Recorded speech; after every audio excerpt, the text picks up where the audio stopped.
Coming up on Primetime News. During her visit to China later this week, President Park Geun-hye is expected to delve into issues like resolving North Korea's nuclear program and facilitating the implementation of a free trade deal. At Korea's National Assembly, the August extraordinary session ends with no major progress made as rival parties lock horns over a classified budget item. Plus, new figures show that the Korean economy is wiggling out from under the MERS crisis. Still, sluggish exports cloud the country's outlook. Stay tuned for these stories and more.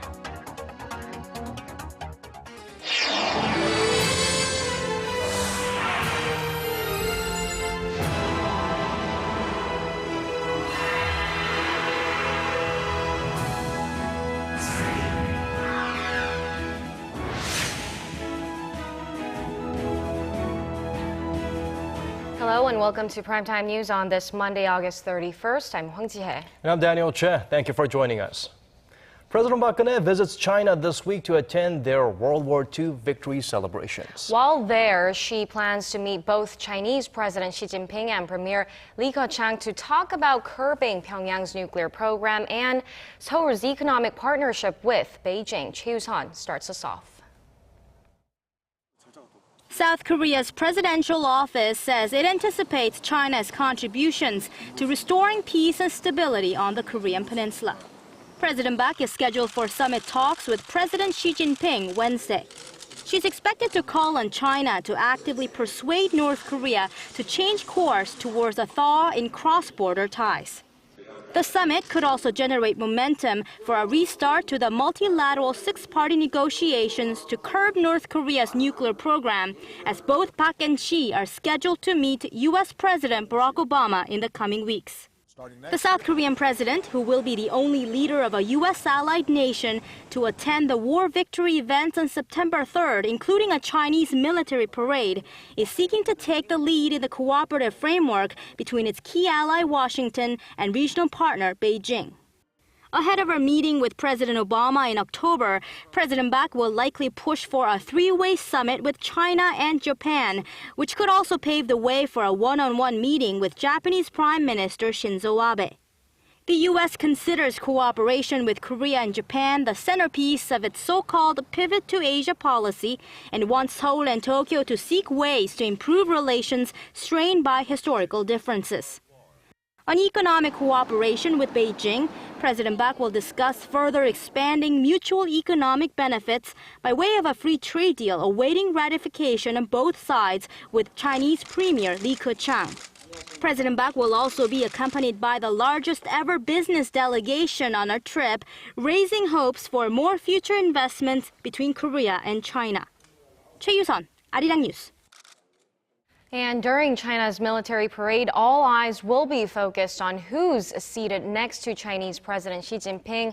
It'll be viewed as a good barometer of the country's diplomatic relations. Hwang Ji-hye tells us more. The most likely scenario is that Chinese President Xi Jinping will be sitting between his South Korean and Russian counterparts at the September 3rd military parade in Beijing.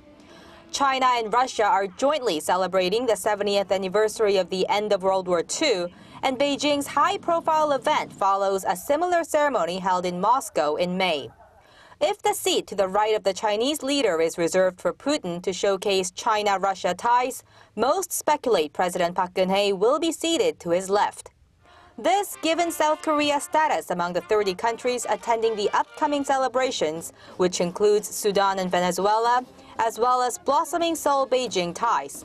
Absent from the guest list are leaders from the United States and other major Western powers that fought alongside China in World War II. North Korean leader Kim Jong-un is also staying away. North Korea will be represented by Choi Ryong-hae, secretary of the ruling Workers' Party and one of Kim's closest aides. The young North Korean leader's absence is another sign of cooling ties with China, which has grown much closer to South Korea under President Park and Xi's leadership. Hwang Ji-hye, Arirang News. UN Secretary-General Ban Kimoon has dismissed Japan's criticism over his planned attendance at China's Victory Day parade.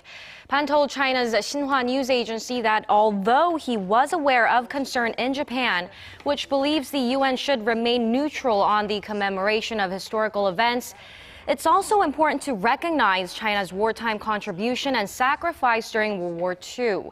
He stressed that the main purpose of this event is to remind the world of the lessons learned from history in order to move ahead for a brighter future.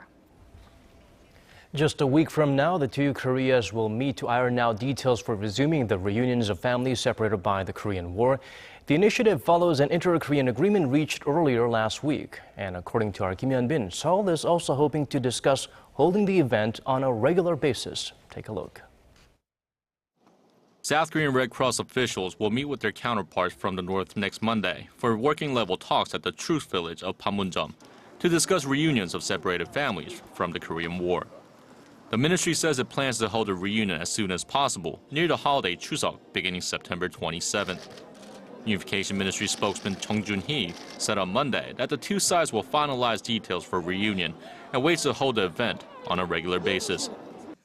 The main agenda will center on the preparations for the upcoming event, but ways to regularize the family reunions will also be dealt with. Many experts say that Seoul must hold the reunions before October 10th, the 70th anniversary of the founding of North Korea's Workers' Party, because of a possible provocation from the north, including an intercontinental ballistic missile launch that will once again heighten tensions on the Korean peninsula. Time is running out for many of the surviving family members, with most over the age of 70. As of the end of 2014, roughly 130,000 South Koreans had applied to meet their family members north of the border.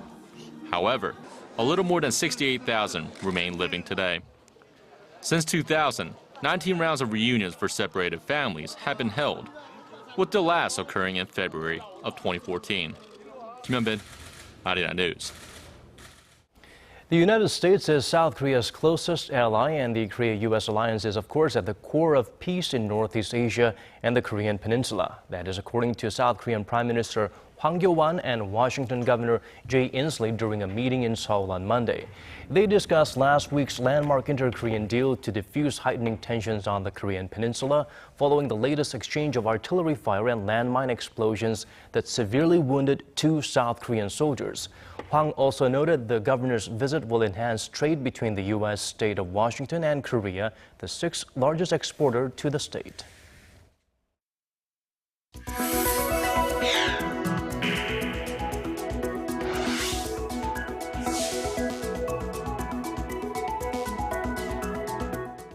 At Korea's National Assembly, the August extraordinary session came to a close today. It was a lackluster month for Parliament in terms of work done as rival parties again remain tied up over a key budget issue. Our Park Ji-hye has the details.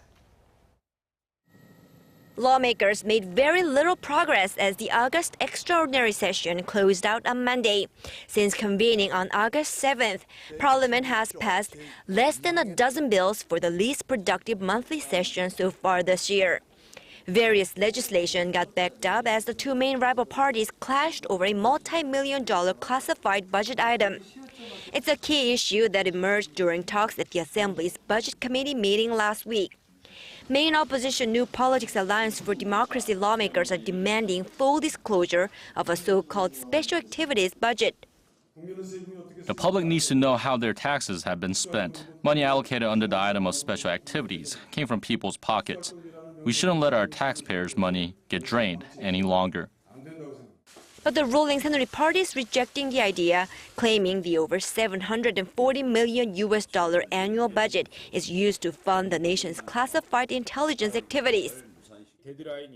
It's a totally incomprehensible act by the opposition party to stand in the way of a vote on the Supreme Court Justice nominee and other motions, which face deadlines this Monday, using the totally unrelated issue of the budget item as an excuse.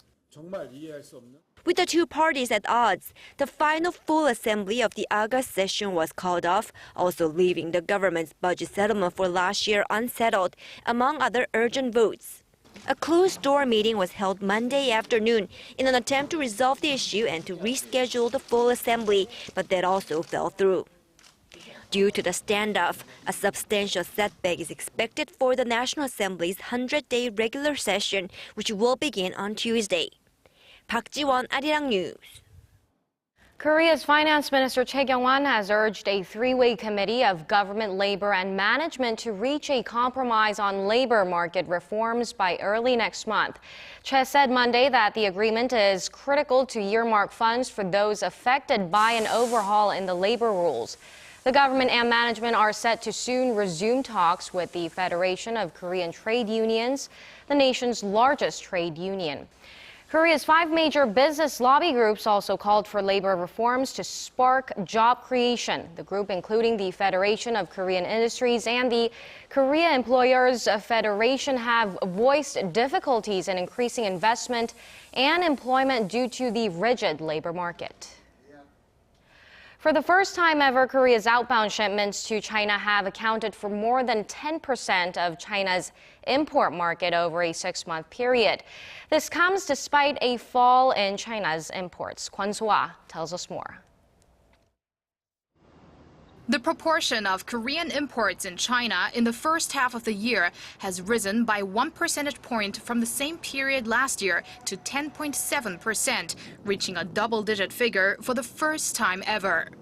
The proportion has been on a steady rise and is also widening its gap on Japanese imports in China since Korea supplanted Japan at the #1 spot in 2013. This is good news as Korea's exports in general haven't been doing well so far this year due to weak global demand, with outbound shipments to China being no exception. Exports to China fell more than 7% in the first half of this year, but considering China imported more than 19% less on-year during the same period, it may not seem too bad for Korea. Although China has shifted its economic policy from an export-focused growth strategy to one focusing on the domestic market, Korean products seem to be maintaining high competitiveness compared to other countries. An example of that competitiveness can be seen in Korea's top export to China. Memory semiconductors saw an increase by almost 17% in the January to June period from last year. The consumption market is also on the rise, with Hallyu, or the Korean wave, expanding to include Korean cosmetics, baby, and hygiene products. But some experts attribute the rise in Korea's market share of Chinese imports to the deteriorating relations between China and Japan in recent years, adding that the risks of continuous slowing demand will not abate in the short term. Kwon So-ah, Arirang News. There have been signs of improvement in the domestic economy based on recent business figures, raising hopes Korea may have finally recovered from the impact of the MERS outbreak. But upon closer look into the sectors that have posted growth, experts warn it's far too early to heave a sigh of relief. Shin Se-min brings us this report. Korea's industrial output in July continued on its expansionary track for 2 straight months, growing 0.5% on the back of a rebound in the country's service sector, slowly recovering from the fallout of the MERS outbreak. Statistics Korea said Monday that the service sector picked up 1.7% in July from the previous month. This is mainly due to greater domestic sales that grew nearly 2% on month, as well as a 7% increase in sales at local eateries and lodging establishments. But in the mining, manufacturing, and electricity industries, production dropped by 0.5% just a month after figures crawled up in June after 3 straight months of negative growth from March. Continually low output in the mining and manufacturing sectors reflects poor exports, a detrimental factor for Korea's export-reliant economy. Worries about manufacturing industries are also evident in other figures. In a report by the Bank of Korea, manufacturers had a pessimistic outlook for business conditions in August due to slowing exports. The central bank said that its business survey index for August fell to 68, down 2 points from July. A reading below 100 indicates that pessimists outnumber optimists. The central bank says that although businesses are recovering from the aftermath of the MERS outbreak, external economic conditions from China's slowing growth and reduced working days from the summer holidays have dampened business sentiment. And experts say that with the global economy expected to face low oil and commodity prices for the time being, Korea's manufacturers will have to weather through some rough times to come. Shin Se-min, Arirang News. South Koreans' credit card spending overseas hit a record high during the first half of this year. According to the Bank of Korea on Monday, the amount of Koreans' overseas credit card spending during the first 6 months of the year reached a daily average of $24.2 million. The figure represents a jump of over 21% from the same period last year. Officials attributed the sharp rise to a 2014 tax law revision that increased personal tax allowances for Korean travelers making purchases overseas. In contrast, domestic credit card spending increased by just 5.4%. Samsung Group will officially launch their newly merged company, Samsung C&T, on Tuesday. The new entity, consisting of the former Samsung C&T and JL Industries, aims to achieve $50 billion in sales and a pre-tax profits of $3.4 billion by the year 2020. The company also seeks to expand and strengthen its presence in the bio-industry sector and secure a place at the top of the global fashion and leisure sectors. Shareholders of both Samsung Group affiliates approved the high-stakes merger last month to facilitate leadership succession from the group's ailing chairman Park Geun-hye to his son Lee Jae-yong. After the official launch on September 1st, the company plans to hold a board meeting on Wednesday to elect its new chairperson. This August could end up being remembered as one of the worst for stock investors, especially here in Asia, following remarks by a top Federal Reserve official that Washington may expedite a rare hike. Asian equities experienced the worst monthly decline in more than 3 years. For more on this story, we turn to our Song Ji-sun. The U.S. Federal Reserve has left the door cracked on the likelihood of a September rate hike happening sooner than some investors expect. Speaking at a conference in Jackson Hole, Wyoming, Fed Vice Chairman Stanley Fischer said recent volatility in global markets could ease and possibly pave the way for a rate hike. Prospects of higher interest rates and returns in the United States combined with China's slowdown have pushed investors to liquidify riskier assets. Beijing's unexpected currency devaluation earlier this month has dented confidence in the government and added to fears that the economy may be at risk of slowing more abruptly than earlier expected. Registering losses for a third consecutive month, the Shanghai Composite Index has now shed nearly 40% since mid-June. Stocks in Hong Kong also lost more than 10% in August, while Tokyo saw its worst drop since 2012. Seoul stocks closed relatively untouched Monday, with the benchmark Kospi inching up. However, the Korean won weakened from last week's close to drop below the 1181 mark. But emerging countries are seeing greater losses, with currencies in Indonesia and India losing 3% this month, and the Singapore dollar seeing its biggest monthly decline in 3 years. Experts say jitters over emerging currencies are likely to remain, with investors still doubting China's ability to support the economy. Song Ji-sun, Arirang News.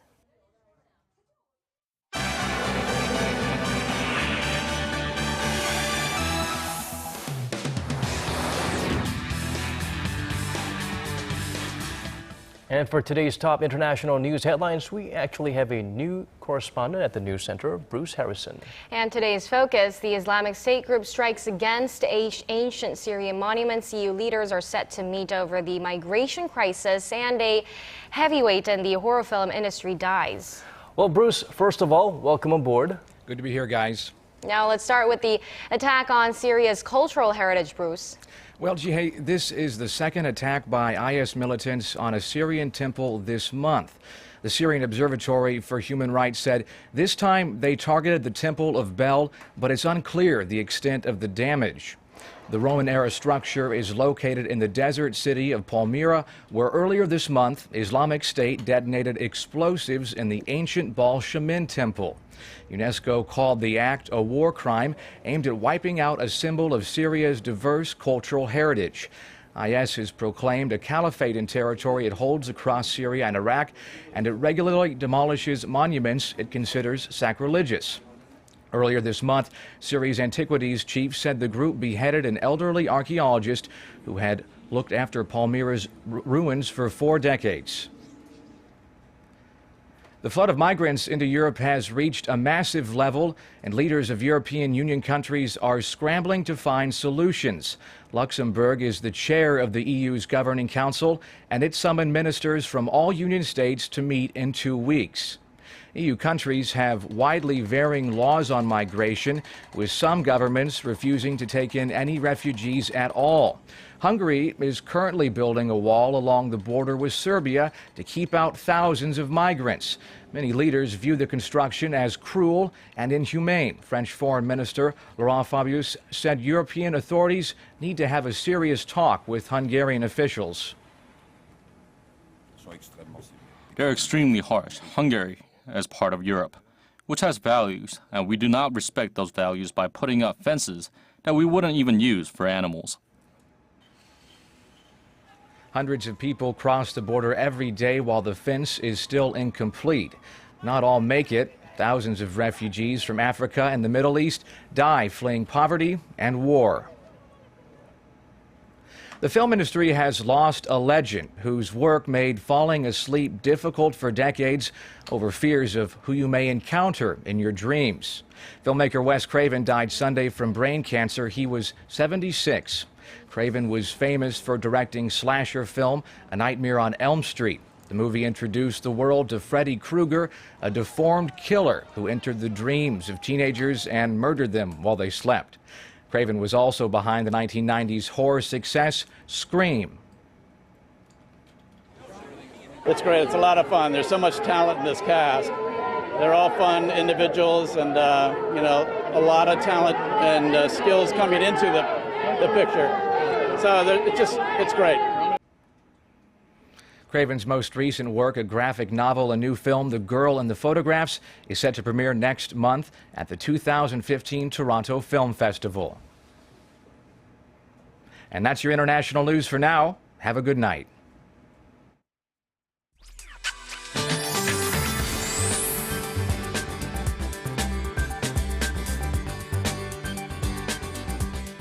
Late summer heat continued to grip the capital area today, and the first day of September looks to be no different with partly sunny skies in store. But rain is expected for the southern provinces and eastern coastal regions, and North Gyeongsang-do provinces will receive the most amount of rainfall, up to 80 millimeters. And temperatures on Tuesday will get up to 30 degrees here in Seoul, while the highs in southern areas reach between the mid to upper 20s. So let's take a closer look at the readings for tomorrow. While the daily high here in Seoul gets up to 30, Daegu will only make it to 25, while Gwangju and Busan rise to 29 and 26. And as for the other parts, Daejeon and Jeju Island will see a high of 28, while Dokdo rises to 22. Frequent bouts of rain are in the forecast this week, and it seems like Friday is the only dry day. But notice how rain is bringing down the highs to the mid-20s here in the capital, so it should feel more like autumn even in the afternoons. Well, that's all for Korea, and here's international weather for viewers around the world.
What do you think? They all look exactly like who they're supposed to look like? Well, not all of them, but some of them did, like Psy maybe. Yeah, I do want to pinch and feel them, but you shouldn't, definitely. Well, that brings us to the end of our newscast. Thank you so much for staying with us. We'll be back same time tomorrow. Goodbye for now.